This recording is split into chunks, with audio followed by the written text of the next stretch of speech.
Baioneta. Criada no século XVII, a baioneta, que consiste em uma espécie de punhal atado a uma arma de fogo, geralmente um rifle, não foi de grande uso prático na Primeira Guerra, devido ao avanço tecnológico bélico e uso de outras armas mais letais. Ainda assim, era bastante comum entre os soldados de todas as nações envolvidas no conflito. Considera-se que tinha mais efeito psicológico que prático.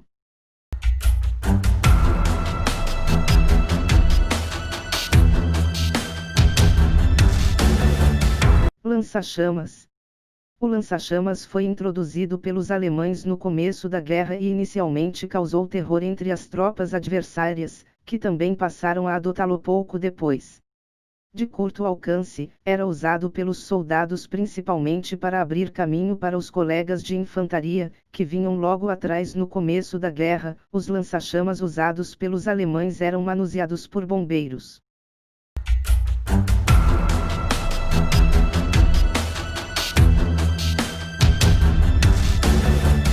Morteiros. O morteiro foi outro armamento antigo que ganhou uma nova concepção na Primeira Guerra Mundial, caracterizada pela batalha de trincheiras. Sua principal vantagem é que poderia ser disparado de uma posição relativamente segura, dentro da própria trincheira, evitando uma exposição desnecessária diante do inimigo. Consequentemente, quando lançado com sucesso, o morteiro caía exatamente dentro da trincheira inimiga, fazendo muitas vítimas.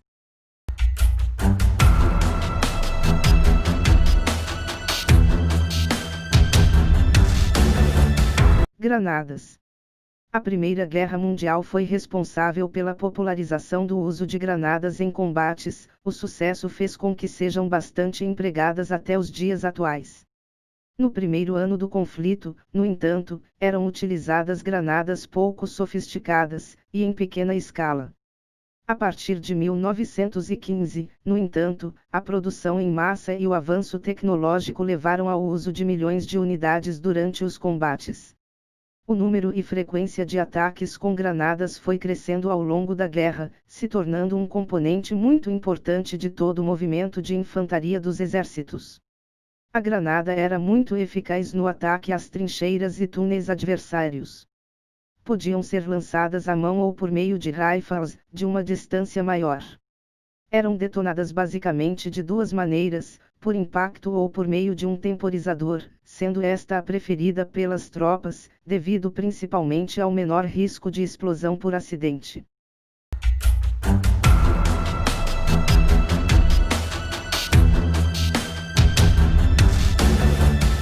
Pistolas e revólveres. As pistolas e revólveres eram usados majoritariamente por oficiais, policiais militares e pelo pessoal que atuava em tanques e aviões, já que para estes era quase impraticável transportar um rifle-arma carregada por quase todo soldado na guerra. A pistola considerada a mais famosa da Primeira Guerra Mundial foi a Lager, usada pelo exército alemão. Era considerada um troféu quando capturada pelos aliados. A Webley, no entanto, utilizada pelos britânicos, não ficou muito atrás em termos de reputação.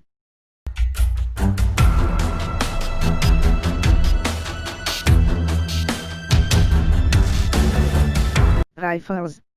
Apesar dos avanços tecnológicos no período, o rifle se manteve como o armamento mais crucial para o trabalho de um soldado, sempre presente em qualquer unidade de infantaria. Era com os rifles que os soldados participavam das ações de ataque e defesa, bem como dos períodos de folga entre as batalhas. Além dos soldados comuns, ganharam fama na guerra os chamados snipers, atiradores de elite de grande precisão. Em uma guerra de trincheiras, onde as posições eram bem guardadas e protegidas, a mira desses snipers foi responsável por muitas mortes no conflito. Presente em todos os frontes, os atiradores tinham um importante papel em minar a moral do inimigo. Talvez por isso, não podiam contar com a clemência dos adversários quando eram capturados.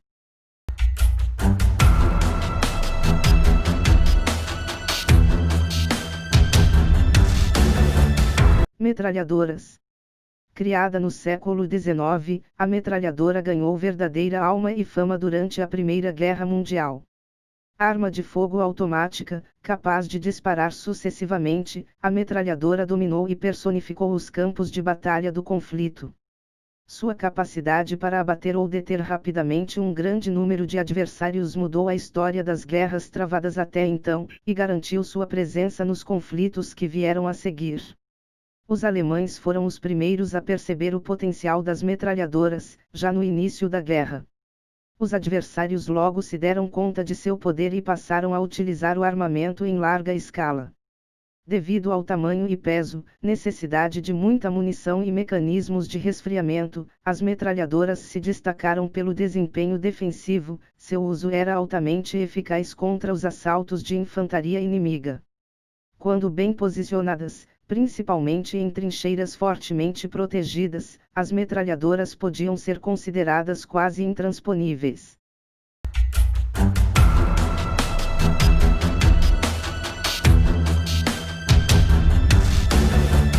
Tanques. Os tanques demoraram em fazer sua estreia na Primeira Guerra Mundial. Ainda em fase de desenvolvimento no início do conflito, as primeiras unidades, utilizadas pelos britânicos, só foram vistas em campos de batalha em 1916. Apesar da surpresa e pânico causados entre os alemães, os tanques não tiveram grande sucesso inicial, uma vez que ainda era muito comum que quebrassem e ficassem presos nos lamacentos percos de combate. Entre o final de 1917 e começo de 1918, os tanques passaram a ser produzidos pelos principais protagonistas da guerra: Reino Unido, França, Alemanha e Estados Unidos, depois de observar o desempenho do equipamento em combates. Os alemães, apesar do histórico de vanguarda no desenvolvimento bélico, não se convenceram muito da utilidade dos tanques, e pouco os utilizaram. Foi em 1918, já no último ano da guerra, que os tanques passaram a ser usados em maior escala e de forma parecida com a que vemos atualmente, ou seja, como parte de um esforço coordenado envolvendo artilharia, tanques e aviões de guerra, todos alinhados para abrir caminho entre as tropas inimigas e permitir o avanço da infantaria.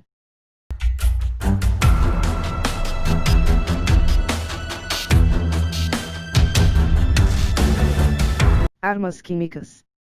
O uso esporádico de armas químicas precede a Primeira Guerra Mundial. No entanto, foi nesse conflito que seu emprego ganhou notoriedade, graças à quantidade e amplitude com que foram utilizadas. Os primeiros a usarem granadas de gás não letal foram os franceses, no início do conflito, para conter uma ofensiva alemã. Mas foram os germânicos os primeiros a empregarem armas químicas em larga escala, e por isso são comumente associados a elas.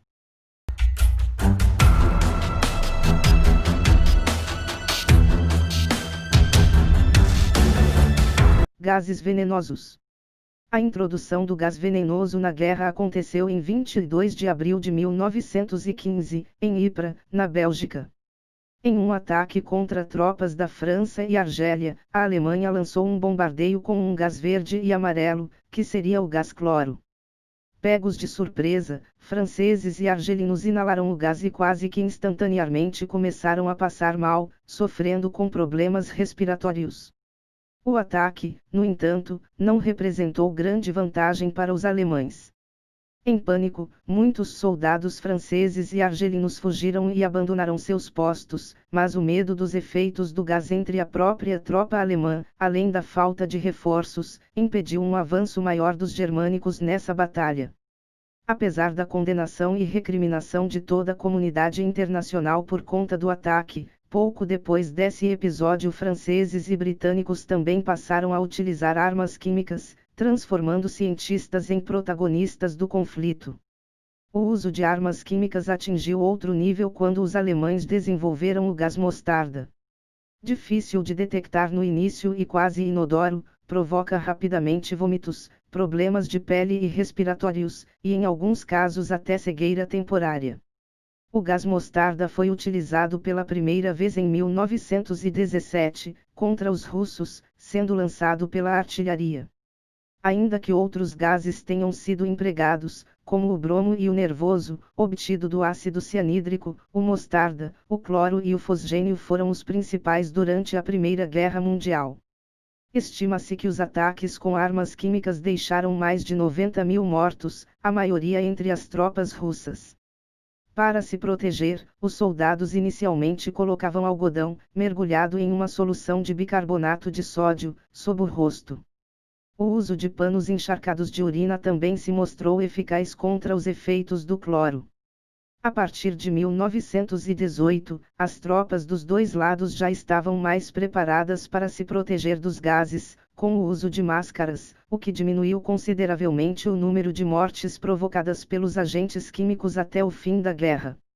Os horrores e a repulsa causados pelos gases venenosos levaram à sua proibição internacional, em 1925, no Protocolo de Genebra.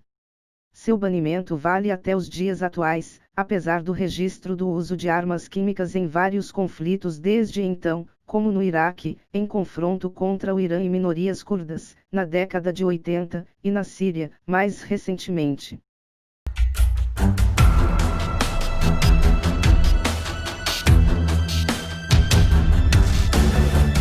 Trincheiras. Apesar da expectativa de uma guerra relativamente rápida e de movimentos, a Primeira Guerra Mundial foi marcada justamente pelo contrário, ou seja, pela pouca movimentação de tropas e grandes batalhas para manter posições ou conseguir pequenos avanços, geralmente com alto número de vítimas, principalmente no fronte ocidental. Geralmente eram construídas em zigue-zague, para que o inimigo, caso conseguisse passar pelos diversos obstáculos e chegar ao local, não pudesse matar muitos soldados de uma só vez. Também eram comuns dentro das trincheiras a criação de espaços onde os soldados se reuniam para comer ou descansar, ou mesmo para se proteger do clima, era como pequenos buracos escavados no local. Os oficiais costumavam dispor de espaços maiores, onde poderiam inclusive fazer reuniões. O arame farpado representava o limite tanto para a tropa quanto para o adversário que quisesse se aproximar. A vida nas trincheiras, porém, era muito difícil.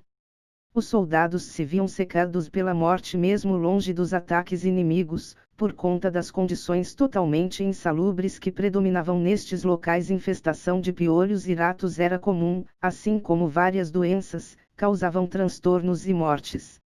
Deixar as trincheiras era inviável, quem se aventurasse para fora corria grande risco de ser abatido pelo inimigo. As constantes inundações provocadas pelas chuvas também eram um transtorno, e drenagem era frequentemente necessária. Tipicamente, um soldado passava por um ciclo: primeiro servia na linha de frente, no combate propriamente dito.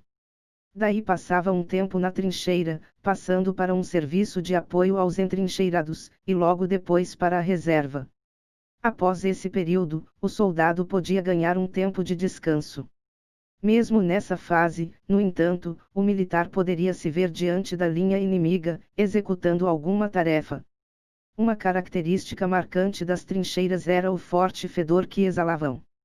As causas para esse problema eram inúmeras: corpos apodreciam em valas próximas, latrinas transbordavam com frequência, homens podiam ficar semanas e até meses sem tomar banho, desinfetantes e outros produtos, como o creosol, eram usados para afastar a constante ameaça de doenças e infecções, e somado e misturado a tudo isso, um soldado precisava enfrentar nas trincheiras o cheiro de pólvora, resquícios de gases e armas químicas usados em combates, sacos de areia em decomposição, lama e barro, fumaça de cigarros e até mesmo de comida.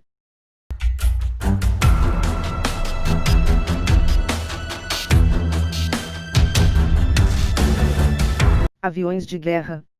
No início da guerra, a aviação ainda dava seus primeiros passos, e a indústria não era muito desenvolvida.